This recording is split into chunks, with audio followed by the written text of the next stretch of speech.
everyone.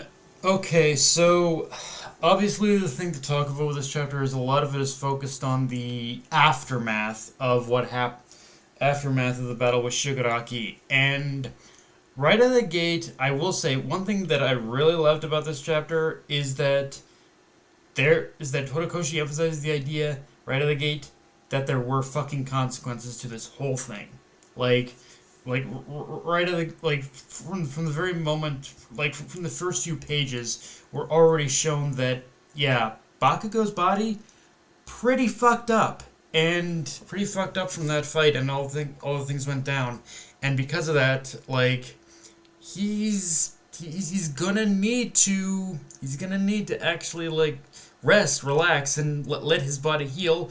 Otherwise, he could potentially fuck himself over in a way where he cannot legitimately use his quirk, or he'll only be able to use half of his quirk's power because he may only end up having one actual good arm to use his power with. So it's yeah, right out of the gate, I love that shit. But of course, even more than that, we learned that, and this was something I didn't even pick up on or didn't think about, but yeah, we pretty much learned that with just this small flickering flame left within the core of All for One, Izuku at this point is essentially quirkless.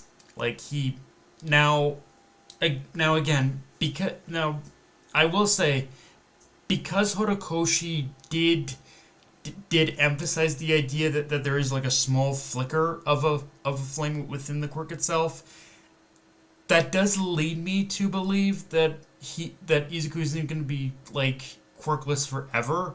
That the quirk itself is almost hibernating in order to regain power. I don't know, but it's yeah, it's I do still like this idea because it is that thing of it's the story has kind of ended where it began with Izuku quirkless, and now the story ends with him having saved the world and quirkless all over again. Although again, like I said, I don't know how much to believe in that fully, because again, the way things were explained with that whole thing, it did feel like that there's a possibility of the quirk returning, or the quirk regaining its full power, or maybe something different being born out of the quirk. I don't know, but it's a good idea of leaving Izuku quirkless again in the aftermath of this fight, but it did still leave that possibility of could something new be born out of the embers of what's left of All for One. That's again, I do kind of like the idea that is being set up here with that. Now, with that said, there is one little detail to kind of talk about with this chapter, which is that in there's there's kind of a brief hero within the aftermath, within all the chapter, we kind of see all the rescue efforts, all the rebuilding efforts, and just all the heroes kind of just coming together, just kind of doing everything they can in order to help rebuild society. And again, this is something else I also really like about the idea of with the major threat of the world gone.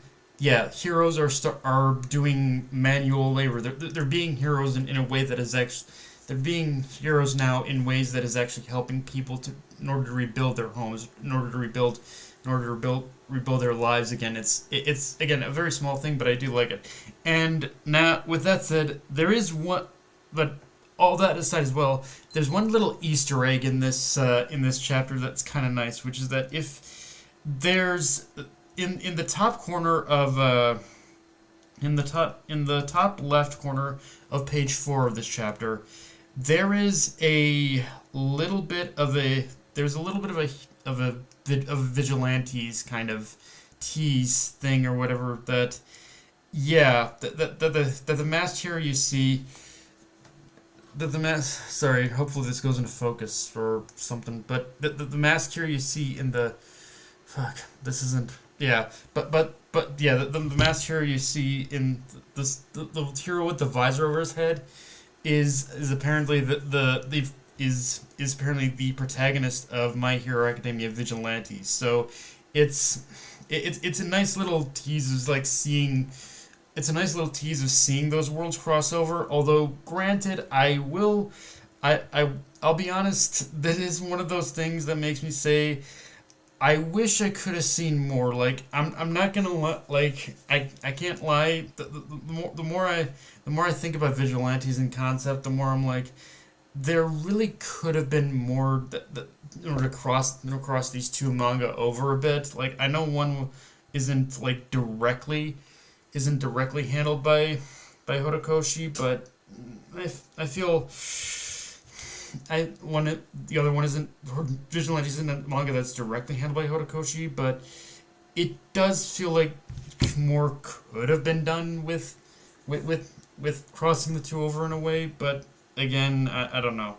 Like it's again, I could be just kind of putting my own head canon into the mix here, but I do feel Vigilantes could a lot of the characters from Vigilantes could have played a bigger part in this in the story, in the mainline My Hero Academia story. I guess is what I'm getting at. Like again, I love it. I love Vigilantes, so it's like yeah.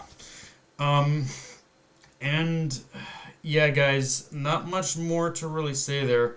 Um Not much more to really say. As a whole, this is a really good chapter. I this is a really good chapter. I think in just showing the aftermath of everything. I will let Koichi. That's who I'm saying. Uh, now I will say we do need to talk about that ending though, where we see like Izuku. I guess it's kind of like a little. I don't know how much of a time skip it is, but it's seeing like the students kind of returning to UA, and I'm not. I'm gonna be like one thing that's been made. Like one thing this chapter also kind of pushes forward is that yeah, even though the threat of the current threat is over, there's still there's still a fight to be won, which is at this point finding ways to change society. And it would be kind of cool if it will be interesting to see how Horikoshi wraps this story up with that particular thought in mind. Like how are we going in these next couple chapters that are going to wrap everything up? How are we going to see society change? So it's going to be interesting to see how that plays a part in it all. But yeah, guys, that's pretty much all I got for this review. If you enjoyed the video, like, comment, subscribe. Follow me on Twitter, and let's Crunchyroll with your notification bell, subscribe button, and just share the video around, guys. Dark Knight of the Night signing off. Later, everyone.